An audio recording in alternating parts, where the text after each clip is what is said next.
And welcome back to my YouTube channel. আজ তোমাদের সকলের সাথে আবারও একটা নতুন ব্লগ শেয়ার করতে চলেছি। আসলে আমার লাইফে সেরকম কোনো এক্সাইটিং কিছু রোজ রোজ ঘটে না যে ডেলি ব্লগ দেবো, কিন্তু যখনই কোনো কিছু ইম্পর্ট্যান্ট জিনিস আমি করি বা কোথাও যাই সেটা আমি শেয়ার করতে তোমাদের সাথে পছন্দ করি।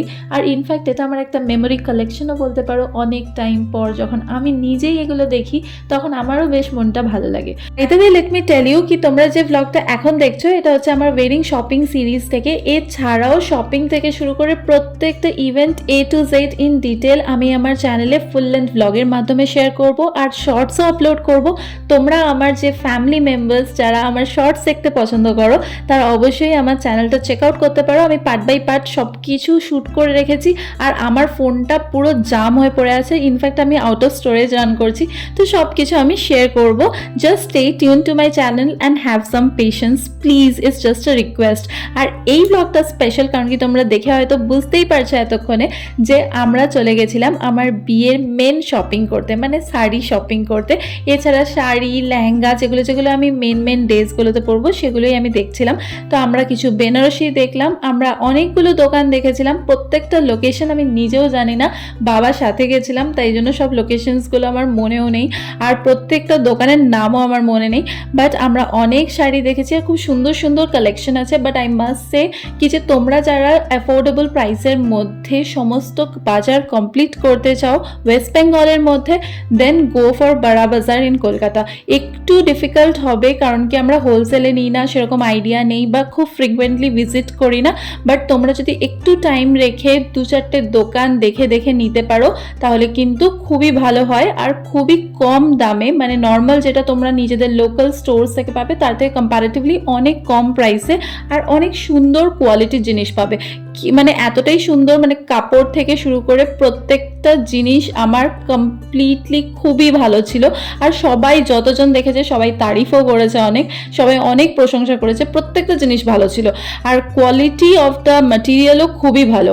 মানে আমি বিয়েতে পরে বসেছিলাম, আমার মাঝরাতের লগ্ন ছিল বাট আমার কোনো কিছু প্রবলেম হয়নি আর প্রপারলি সেট ছিল আর সব জিনিস পরেও অনেক কমফোর্টেবল। এরকম নয় যে হ্যাঁ হয়তো কাপড়টা পরে কীরকম একটা আনকমফোর্টেবল হচ্ছে, এরকম কিছু নয়। স্টিচিং থেকে শুরু করে সব কিছু ভালো ছিল। আমি অনেক রেডিমেড জিনিসও কিনেছিলাম আর এই যে দেখতে পাচ্ছ নমস্কারেরও কিছু জিনিস কিনেছিলাম। তারপরে লেহেঙ্গার দোকানে চলে গেছিলাম, ওখানে গিয়ে কিছু লেহেঙ্গা দেখছিলাম। অ্যাকচুয়ালি আমি লেহেঙ্গাটা পরেছিলাম শুধুমাত্র আমার মেহেন্দির দিন, আমার তাছাড়া কোনো ফ্যাসিনেশন ছিল না। বিকজ আমি ভেবেছিলাম কি যে হয়তো মেহেন্দির সময় লেহেঙ্গাটা যেটা পরবো সেটা একটুখানি নর্মাল মধ্যে হয়ে যাবে, বাট ব্রাইডাল যে লেহেঙ্গাগুলো হয় সেটা শুধু আমি আমার নিজের বিয়েতেই পরতে পারবো। তারপরে গড নোস আমি আদৌ কোনো দিন সেটা ইউজ করবো কিনা, তাই জন্য বেকার 25-30 হাজার টাকা দিয়ে একটা লেহেঙ্গা কেনা doesn't make any sense to me.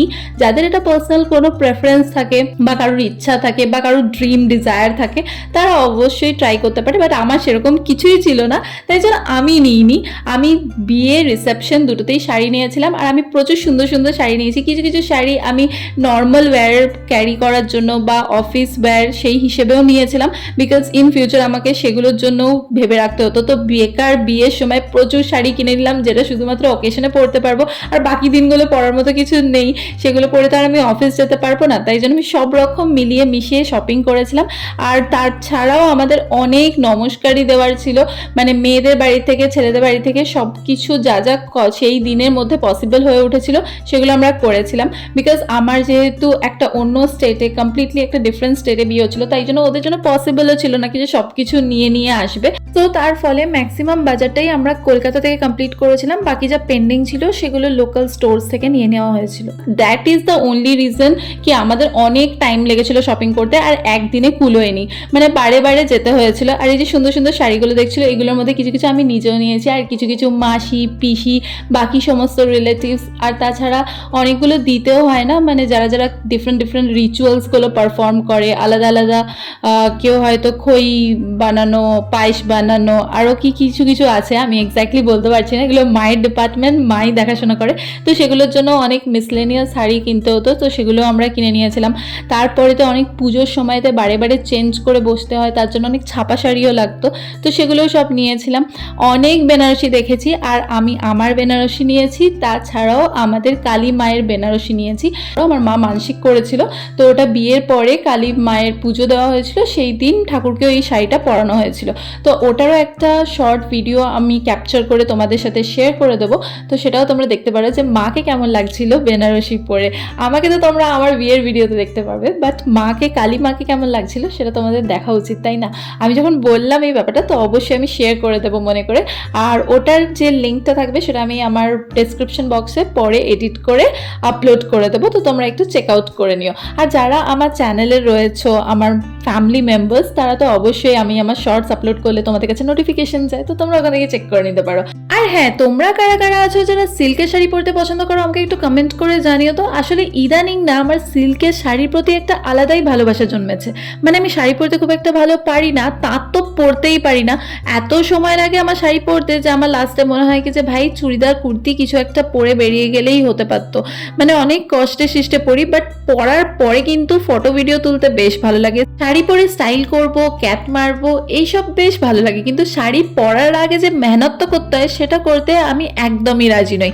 মায়ের ওয়ার্ড্রোবে এমন কোনো শাড়ি নেই যেটা আমি পরিনি, সমস্ত কিছু পরে আমার ট্রাই করা হয়ে গেছে। মা লাস্টে আমাকে বলে যে তুই এবার অন্য ব্যবস্থা কর, তোর কাছে জামা কাপড় নেই, তুই এখানে এলে শুধু আমার জামা কাপড় নিয়ে টানাটানি করিস। তো আমি মায়ের মোটামুটি সমস্ত ড্রেস পরি।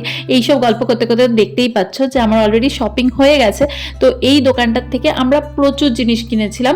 সারাটা দিন আমরা সকলে মিলে এগলি ওগলি করে টোটো করে ঘুরেছি, আর অনেক শপিং করেছি, পুরো থকে গেছি, পাগলে মনে হচ্ছে কেউ তেল দিয়ে মালিশ করলে ভালো হয়। বারাবাজারে এত পুরনো পুরনো বিল্ডিং আছে, তাতে প্রচুর এই স্ট্রিট ওই স্ট্রিট, এই ফ্লোর ওই ফ্লোর করে করে অনেক দোকান আছে। গলিতে ঢুকলে হয়তো মনে হবে না যে এত বড় দোকান এখানেও থাকতে পারে, বাট ওখান থেকে হোলসেলে বাঁকুড়া, বর্ধমান, বিভিন্ন বিভিন্ন রিমোট এরিয়াজে জিনিসপত্র যায়।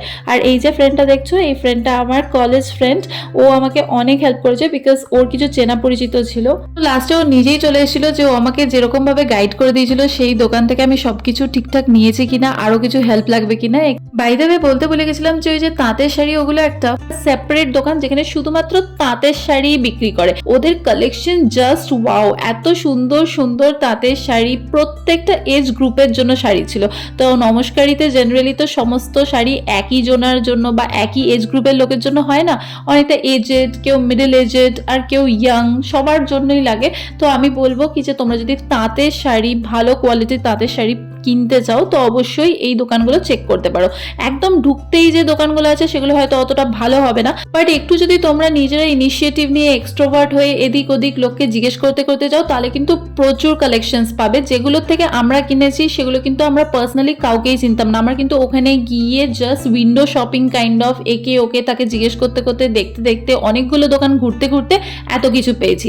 তো এই যে কিছু কিছু শাড়ি যেগুলো আমি আমার জন্য কিনেছিলাম, এই শাড়িগুলোতে বিভিন্ন ইভেন্টে, মানে কোনোটা আইবুড়ো ভাতে, কোনোটা আমার বিদায়ের সময়, এগুলো আমি পরার জন্য আমার নিজস্ব মানে নিজের ইউজের জন্য কিনেছিলাম। আর এছাড়া কিছু কিছু তোমরা যেগুলো দেখলে সেগুলো আমার তত্ত্ব, কিছু নমস্কারী এগুলোতে থাকছিল। তো বেসিক্যালি আমরা ডিসাইড করেছিলাম যে তত্ত্বের মধ্যে যারা মিডল এজ গ্রুপ বা ইয়াং এজের মধ্যে, তাদের সবাইকে যাদেরকে শাড়ি দিতে হতো তাদেরকে আমরা সিল্কের শাড়ি দিয়েছিলাম।